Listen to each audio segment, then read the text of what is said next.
Welcome. आज के vocabulary session में कुछ परीक्षा की दृष्टि से महत्वपूर्ण शब्दों को सीखेंगे। तो आइए शुरुआत करते हैं सेशन की। हमारे सामने कुछ सेंटेंस है। Well, I can make out that the BJP is using him for political purposes and that Congress is caught up in contradictions responding to that. इसमें वोकेबलरी की दृष्टि से दो महत्वपूर्ण, कैस्ट अप और कॉन्ट्राडिक्शंस। आसान शब्द हैं लेकिन बार बार ये परीक्षा वगैरह में आते रहते हैं, इसलिए हमने इनको लिया है। तो आइए इनका अर्थ समझते हैं। कॉन्ट्राडिक्ट, कॉन्ट्राडिक्ट का क्या अर्थ होता है? कॉन्ट्राडिक्ट वर्ब है, वर्ब है। इसका अर्थ, पहला अर्थ होता है खंडन करना, दूसरा इनकार करना, to assert the opposite of, उल्टी बात कहना, बात काटना, टू बी इनकॉन्सिस्टेंट विथ, विपरीत या उल्टा होना। कॉन्ट्राडिक्ट हो गया। कॉन्ट्राडिक्शन जो कि नाउन है, द एक्ट ऑफ कॉन्ट्राडिक्टिंग, खंडन, विरोध, एनीथिंग दैट कॉन्ट्राडिक्ट्स, खंडन करने वाली बात, खंडन, एनी कॉन्ट्री थिंग्स आर पोजिशन, विपरीतता, इनकॉन्सिस्टेंसी, विसंगति इत्यादि ये अर्थ होता है। हमने अर्थ समझ लिया। अब हम कैस्ट अप का अर्थ समझते हैं। कैस्ट अप इन समथिंग, तो इसका अर्थ होता है involved in an activity that you don't notice other things. So involve in an activity that you don't notice other thing, किसी एक्टिविटी, किसी क्रियाकलाप में इस तरह से इतना इन्वॉल्व हो जाना, शामिल हो जाना कि दूसरी चीज़ें आपको दिखाई नहीं देती, आप उनको नोटिस नहीं कर पाते हैं। एक सेंटेंस का उदाहरण भी है यहाँ पे। I was so caught up in my school work that I didn't realise what was happening with my sister. मैं स्कूल के काम में इतना व्यस्त हो गया था, मैंने ये महसूस नहीं किया कि मेरी सिस्टर के साथ, बहन के साथ में क्या हो रहा है। इसका एक और उदाहरण हमने लिया है अगले स्लाइड्स में, आइए देखते हैं। To be caught up in something also means to be involved in an activity that you didn't intend to be involved in। Caught up का यह भी अर्थ होता है कि किसी ऐसे एक्टिविटी में शामिल हो जाना जिसमें आपका शामिल होने का इरादा नहीं था। You did not intended to be involve in, ऐसे किसी एक्टिविटी में शामिल हो जाना जिसमें आपका शामिल होने का इरादा नहीं था। एक सेंटेंस का उदाहरण है यहाँ पे, got caught up in the demonstration and got arrested. Demonstration में, प्रदर्शन में उसको शामिल होने का उसका इरादा नहीं था, लेकिन वो शामिल हो गया और अरेस्टेड, ही गॉट अरेस्टेड। तो कास्ट अप और कॉन्ट्राडिक्शन का अर्थ हम लोग समझ गए। अब अगले स्लाइड में चलते हैं। अगले स्लाइड में हमने दो शब्द लिए हैं, पोर्ट्रेंट। पोर्ट्रेंट का अर्थ क्या होता है?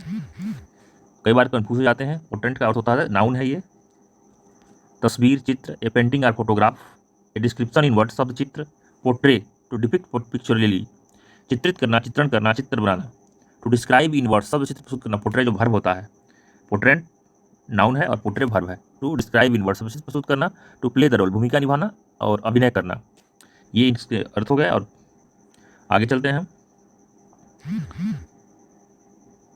अगले स्लाइड में हमने कुछ सेंटेंस लिए हैं, तो इनको पढ़ते हैं। So if Savarkar is deemed a great champion, champion का अर्थ क्या होगा यहाँ पे?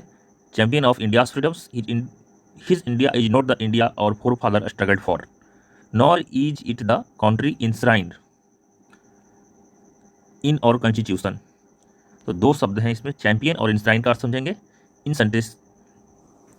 सेंटेंसों के संदर्भ में। तो आइए देखते हैं इनका क्या अर्थ होगा। चैंपियन, तो चैंपियन का नाउन के रूप में इसका अर्थ होता है ए विनर इन ए कॉन्टेस्ट, विजेता, जैसा कि हम लोग जानते हैं।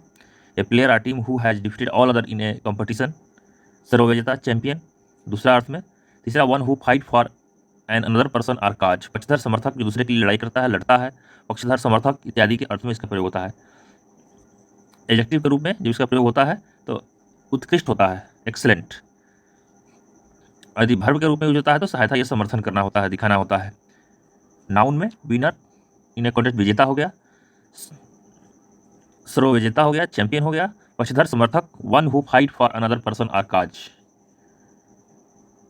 इन सेंटेंस को जो हमने पीछे पढ़ा था उनके संदर्भ में ये अर्थ ज़्यादा सटीक है। अभी आगे की स्लाइड में चलते हैं। आगे की स्लाइड, इंश्राइन, दूसरा शब्द था इंश्राइन। तो इंश्राइन का क्या अर्थ होगा? इंश्राइन वर्ब है, to keep in a shrine, मंदिर में रखना, स्थापित या प्रतिष्ठित करना, to hold as a sacred, पवित्र समझकर संजोना। His name is enshrined in our hearts, उसका नाम हमारे हृदयों में अंकित है। तो इंश्राइंड का भी हमने अर्थ समझ लिया। अब अगला स्लाइड देखते हैं।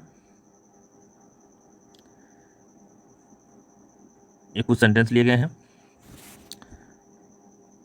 में है यहाँ से to therefore hold him guilty would make a mockery. एक शब्द ये है mockery of our system of justice. Acquittal है और acquittal has to be tantamount to innocence. बहुत लोग जानते भी होंगे लेकिन हम इनका अर्थ समझ लेते हैं।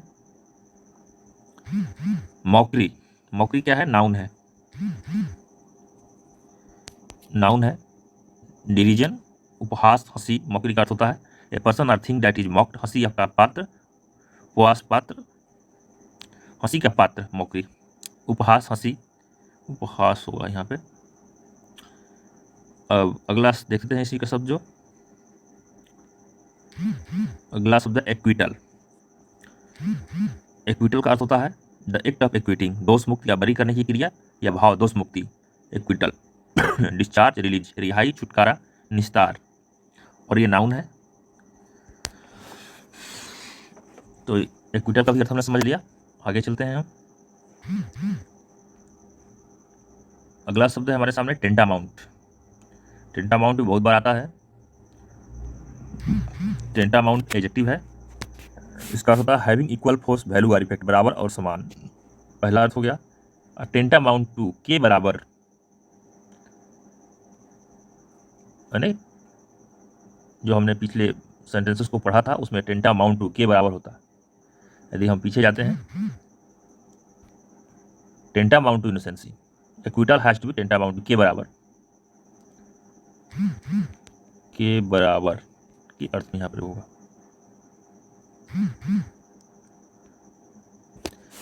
एक और कुछ सेंटेंसेस और कुछ पैराग्राफ लिए हैं, आइए इनको पढ़ते हैं। इसमें कौन सा महत्वपूर्ण शब्द है। Things change however after his rearrest and imprisonment in the Andamans. Over the next 2 decades his valorous heroism gave way to timorous pleas. यहाँ पर एक शब्द नया आया है, timorous pleas for clemency. Clemency और timorous. The first came less than 6 months after his incarceration. Timorous और clemency का अर्थ समझते हैं अगले स्लाइड में। टिमोरस का क्या है? एडजेक्टिव है। टिमोरस एडजेक्टिव है जिसका अर्थ होता है टिमिड, डरपोक, भीरू, शर्मीला। टिमोरसली जो एडवर्ब है, डरते डरते, शर्माते शर्माते हुए। क्लीमेंसी का अर्थ समझते हैं अगले स्लाइड में। क्लीमेंसी नाउन है जिसका अर्थ होता है kindness and forgiveness shown by the authority, दया, क्षमादान। He should be granted clemency. Clemency, उस पर दया की जाए, उसे क्षमा दी जाए। मिल्डनेस, मृदुता। क्लीमेंट एडजेक्टिव है, दयालु, मृदु इत्यादि इसके अर्थ होते हैं। तो आज का इतना ही था। धन्यवाद। फिर कल कुछ नए शब्दों के साथ आप मिलेंगे जो कि परीक्षा की दृष्टि से उपयोगी होंगे। हम उन्हीं शब्दों को चूज करते हैं। धन्यवाद। Thank you.